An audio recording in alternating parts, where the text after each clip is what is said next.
Tere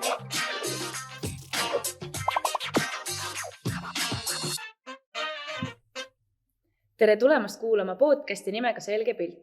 Siin räägime, mis õige toimub Valga gümnaasiumis päriselt ja saame veidi lähema ülevaate siin majas tegutsevatest inimestest. Mina olen saatejuht Lisette ning tänased külalised on teie ees. Tere, kes te olete ja kust te tulete? Tere, minu nimi on Karl ja siin 10. R on top. Ja Robin Luht on ka siin 10. S-ist tulnud rääkima. Mul oli ka siis vaba aega ja ma olen siis 10. R klassist Mikk ja otsustasin ka proovida siis rääkida midagi head. Okei. No selles suhtes tänane podcasti osa on selline lühem, et just informatiivne oleks teile, kallid üheksandikud, kes te hakkate siia kooli sisse astuma. Seega me üritame teha sellist väikest eeltööd, et te saaksite midagi kõrva taha panna, olla valmis tegema asju, kui on tarvis. Ühesõnaga, mind huvitabki, miks teie valisite Valga gümnaasiumi? Kes teist tahab alustada? No ma võin alustada, et esimene kõige suurem põhjus on see, et see on kodule lähedal. Et muidu teine plaan oli siis Elvasse minna, aga kuna Elva on nagu palju kaugemal minu kodust, siis mõtlesin, et pean matka. Et kindlasti kodule lähedal, see on üks väga suur boonus ja siis veel, et ikkagi huviringid ja värgid-särgid, et neist ei tahaks küll lahti öelda ja see on ikka sõbrad on ka vanad ja lähedal ja selge. Nojah, eks see kodu olegi üks suurimaid faktoreid, et ega enne 18 saamist ei taha kindlalt sealt ära minna. Aga eks juba vahel olid ka lapsed ja kuna kõik teised olnud on juba välismaale kolinud, siis ma otsustasin ka ikka, et ma ikka ootan selle gümnaasiumi aasta ära ja veedan ka siis õelastega aega. Okei. Karl tõi väga hea selle pointi välja, et huviringid. Rääkige lähemalt, kas te ka käite kuskil, mis on teie hobid, et Valgas, miks oli siis see huviring, miks see siia jäi? Et ma olen siin Kunglas ja see on väga tore teatritrupp, kus on väga palju toredaid ja erinevaid inimesi koos, kes kõik koos toovad lavale väga head muusikalid iga aasta. Okei. Kas on veel millega sa tegeled? Ei. Okei. Nii, kuidas teiega lood on? No mul otseselt Valgas mingit huviringi ei ole, et jah, tulin peamiselt sõprade pärast. Et nojah, eks ma ise siis enamus aja veedagi tegelikult õelastega ja siis kui vaba aega on, siis panen ATV-ga Läti poole ajama ja naudin loodust. No vot, see on juba üks pluss, et ikkagi Läti on külje all, et kaugemad inimesed võivad ka Valka tulla õppima. Ühesõnaga, Läti on hea boonus, miks tulla just Valka õppima, kui sa veel ei ela siin. Sa saad iga päev välismaal käia ja odavaid hindu nautida. Kui te nüüd ise eelmine aasta sisse astusite, kas te eeldasite midagi, mida võiks küsida? Või pigem tulite siia niimoodi, et tuleb see, mis tuleb ja läheb nii, nagu läheb? No eks ma ikka olen kuulnud, et gümnaasiumi lapsed või siis meie vanused, mis iganes me oleme, et nendele väga meeldib lugeda ja et nad kõik loevad alati ja nad on nagu kõiki raamatuid teavad. Siis ma nagu väga eeldasin, et eks meilt küsitakse raamatu kohta ka midagi ja siis oligi kohe teine küsimus, et mitu raamatut sa läbi lugenud oled viimasel aastal. Mis mul ikka öelda, ma olen mitte ühtegi peal kohustuslikku lugenud, et väga halvasti läks too, aga juhtub ikka.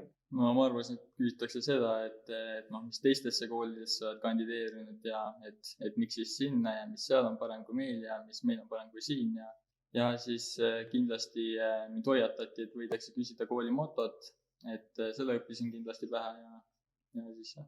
Ja, et mul siin eriti midagi arvan, et see küsitakse võib-olla siis, et huviringide kohta, et kus ma seal käin ja mis ma teen ja aga küsiti ka, aga too ei olnud selline midagi erilist, et too sai kiiresti ära räägitud. Okei. Aga mis olid need kõige ärksamad küsimused, mis on nagu meeles, et mida küsiti? No eks see kõige imelikum küsimus oli see, et kui palju sa stuudiumis suhtlust loed, et kas sa ikka oled kooli asjadega kursis, et seda küsimust ma eeldanud, aga õnneks olen ma väga kaasahakkav inimene, et kõik, mis stuudiumisse tuleb, on läbi, et kui Valga põhikoolis on sul näiteks 3 teadet nädalas, siis siin on sul vähemalt 15 nädalas.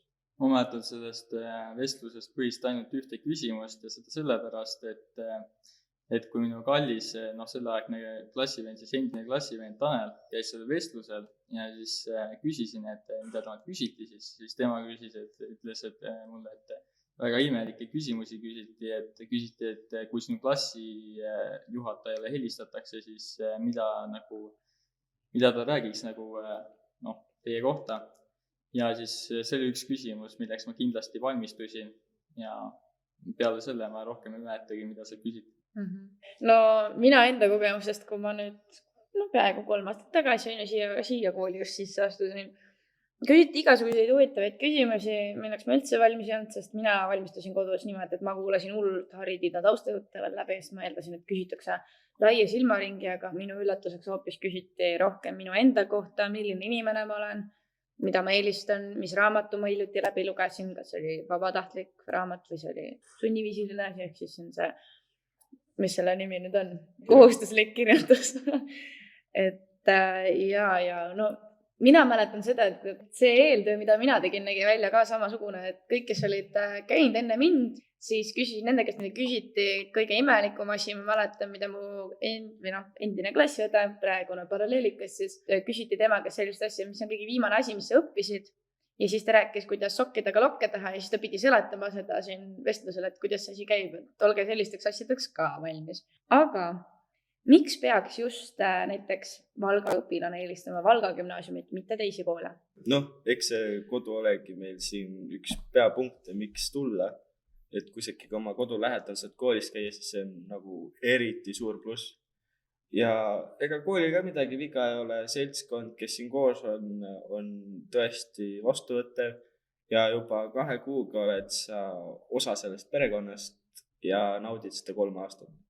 Ma ütleksin ka, et siin on nagu väike, kuid nagu väga kokkuhoidev seltskond, kes üritab ikkagi alati toetada üksteist ja õpetajad on ka minu arust ikka väga super ja head, et teevad oma tööd väga hästi. Ja ma ise Valgas ei ole, nii et ma väga vastata ei saa, aga ma arvan, et kindlasti kes kuskilt mujalt või Tsirgulinnast tulevad, need peaksid ka kindlasti siia ilusasse gümnaasiumisse tulema, et Valga on äge linn. Okei. Aga kas meie gümnaasium pakub midagi, mis võib-olla aitaks õpilasi või võimaldab mingeid asju? Näiteks meil on ju siin raadioruum, meil on klaver, mida saab mängida, kas meil on veel mingeid võimalusi? Koolis on olemas podcast, millest saab siis osa võtta ja te juba kuulete meie oma, siis see tähendab, et see isegi töötab. Et jah, et kuna nüüd Leekene läheb ära, siis meie Karliga võtame selle üle. Et kui te tahate podcastis osaleda, tulge lihtsalt küsige, me hea meelega salvestame teiega koos podcasti. Kas teil tuleb ka mingeid nii-öelda võimalusi, et mis siin koolis saaks? Siin kool minu arust väga hea, siin nad teevad koostööd autokooliga, saad odavamalt endale load, siis jõusaal, saad kuukaart on poole odavam, kui sa näitad neile seal oma Valga gümnaasiumi õpilaspiletit, siis kohe saad niimoodi, trenni huvilised saavad niimoodi trennis käia seal, et ma ütleks isegi, et poole rohkem lausa. Ja koolis on olemas ka lauatennis, mida siin väga tihedalt kasutatakse ja ka ikkagi päris hea. Siis koolil on olemas ka mitmeid erinevaid muusikariistu, kitarrid ja ma rohkem ei tea, mis sul on.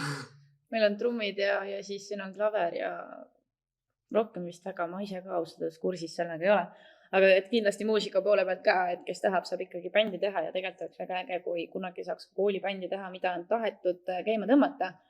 Aga lihtsalt inimeste ajakulu on nii suur olnud õppimisel, et see lihtsalt ei ole teostust leidnud.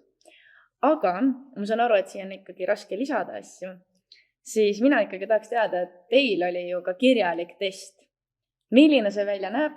Mis sealt võidakse küsida, mis teilt küsiti? Kirjalik test ei olnud midagi hullu sellest. Ta põhimõtteliselt oli siuke silmaringi ja loogika test, et seal oli ka matemaatikat ja eesti keelt, aga selline, et ma ei tea isiklikult, ma isegi kirjaliku testi jaoks ei valmistunud, et lihtsalt läksin kohale ja pean ütlema, et sain ikka väga hea tulemuse, kuigi ma isegi seal osasid ülesandeid, näiteks 2 tükki jäid vähemalt täitsa tegemata, aga tulemus oli ikkagi enamustest palju kõrgem. Ja see test, no ta ei olnud otseselt raske, et mul läks ka täitsa normaalselt, ega ma otseselt just ette ka ei valmistunud, aga jah, see ei olnud midagi väga erilist. Nojah, eks mõned ikka ütlesid, et Eestis tuleb silmaringi küsimused ja Eesti kuulsused, et keda sa teatrimaailmast tead ja sellist värki. Aga ega see kirjalik test ei olegi nüüd nii hull, et kõige tähtsam osa ongi meie koolis ikkagi see vestlus, et kuidas sa ennast väljendada oskad ja kuidas sa siis suudad ennast õpetajatele, kes sind hindavad, siis näidata. Aga see kirjaliku testi osa näiteks matemaatika poole pealt, kas seal küsiti mingeid selliseid raskemaid asju või pigem lihtsamaid ja loogika küsimusi? Need olid niisugused loogilised ja trikika ülesanded, et ma mäletan, üks ülesanne oli kuubikutest, 1x1 kuubikutest tehtud L-tähti, sa pidid arvutama või siis kokku lugema, mitu kuubikut oli kasutatud, et see L-täht teha, kui sa nägid ainult ülemist osa ja kõrvalt osa. Kuidas te tunnete, kas matemaatika oli pigem selline, milleks pidi õppima või sa lihtsalt tulid ja tegid? No ikka tulid ja tegid, no et seal nii rasket ei olnud midagi, et võib-olla mingi mõni ülesanne oli teisest raskem, aga kõik oli niisugune tehtav. Seda pidi jah peamiselt nagu mõtlema ja keskenduma, et seal väga mingi sügavaid matemaatika teadmisi vaja ei olnud. Ja see oli üks selline ülesanne, mida igatahes paljud Sirgo omadest, pärast seda, kui me see testi ära tegime, siis arutasime, et see pidi mingi lausetes pidi spordialasi välja leidma või midagi sellist oli. Et see pani natuke mõtlema meid, aga see oli, seda sai loogiliselt võtta tegelikult, nii et see ei olnud kõige hullem. Ühesõnaga matemaatikat ei tasuks karta siin sisseastumisel, kui te nüüd tulete. Meie gümnaasiumil on 4 suunda. Meil on siis reaalsuund, humanitaarsuund, majandussuund ja sisekaitse ja turvalisuse suund. Kui ma nüüd õigesti mäletan kõike, ikkagi parasjagu aastaid on siin koolis käidud. Meil on siin ikkagi praegu 2 reaalikat, nagu ma olen aru saanud, ehk siis reaalsuuna õpilased ja 1 sisekaitse õpilased. Nüüd, kui te võrdlete, siis igal suunal on mingid teatud oma ained, mis lisanduvad. Ja reaalsuunal, kuna ma ise olen ka reaalis, siis võin kohe öelda, et teile tuleb matemaatika praktikum, keemia praktikum, bioloogia praktikum ja füüsika praktikum on ka. Aga mis on sisekaitse turvalisusel?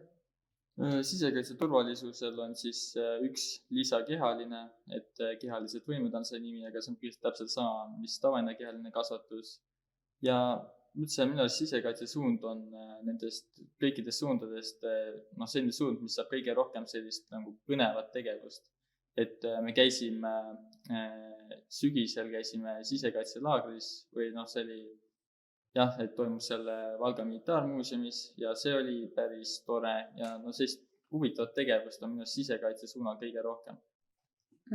Seda on ka tegelikult kooli Facebooki lehelt üldiselt näha, et sisekaitse käib hästi palju igal pool. Teevad põnevamaid asju minu meelest kui teised klassid, et seda suunda ei tasu peljata, see on päris põnev. Vahepeal isegi tahaks vahetada 1 päev kas või seda klassisuunda ära, et kogeda seda. Nii et siit ka nipp võib-olla meie koolile, et võiks olla 1 päev selline vahetuspäev. Aga mina tahaks teada, mis oleks teie soovitused neile, kes nüüd hakkavad sisse astuma? Või mis on see võti, et siia gümnaasiumisse kindlasti kohe sisse saaks? No ma ütlen, ärge stressake ja kui te ikkagi vestlusele tulge, siis ärge endale jalga ette pange, et ärge niimoodi kukkuge, et meile ikka räägiti, kui meil olid need karjääripäevad, et alati tuleb olla enesekindel ja oma vastused tuleb veidike ikka läbi mõelda, kui lihtsalt vaba suust välja jääda. Ma arvan, et tuleb peamiselt olla aus, tuleb jääda endale truuks, tuleb rääkida, kes sa tegelikult oled, mis sul nagu huvitavad küljed või hobid on ja ma arvan, et ei tohi karta ennast avaldada. Ja et pole mõtet midagi narveerida siin, et isegi kui hakkate narveerima, siis palun rääkige ainult positiivsetest külgedest, et negatiivsed küljed, need võid sinna kõrvale jätta, et neist ei pea ju alati rääkima, sest et neist ei ole ju kasu tegelikult, need on pigem miinuseks. Aga rääkige mulle seda, et kui te vestlusvoorus olite, siis kes teil seal vestlusvoorus olid teid kuulamas ja küsimas? Mul oli direktor, õppejuht ja siis vist oli õpilasnõustaja Irja. Ja nad olid väga vastutulelikud ja küsisid väga mõnusalt küsimusi, nii et sa ei kartnud neid. Ehk siis sa ei mõelnud seda, et oi, et palun ära nüüd sina küsi, et kõik olid sõbralikud ja midagi sinu vastu neil ei ole. Minul oli samamoodi, et oli direktor, siis oli õppenõustaja ja õppejuht. Ja siis jah, et ma ei tea, minule väga meeldis olla nende seltskonnas, et tundus kuidagi väga rahulik ja sõbralik kõik olevat ja üldse, et oli täitsa tore vastata küsimustele.